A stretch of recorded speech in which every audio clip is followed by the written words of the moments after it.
3. Danger Points Analysis. Enter the project configuration.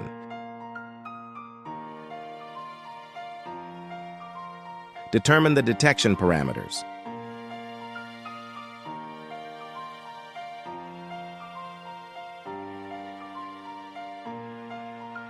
Click the Dangerous Point button for dangerous point detection.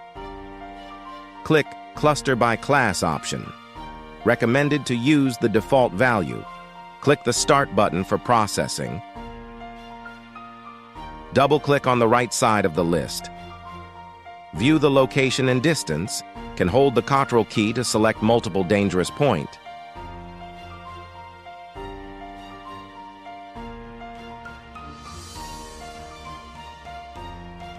Can also right key to delete unnecessary dangerous points.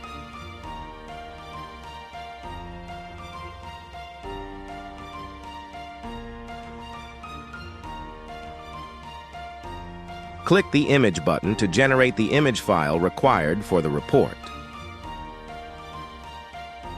Click the Report button, select the detection type as the clearance danger, enter the line name, and then click the Start button to generate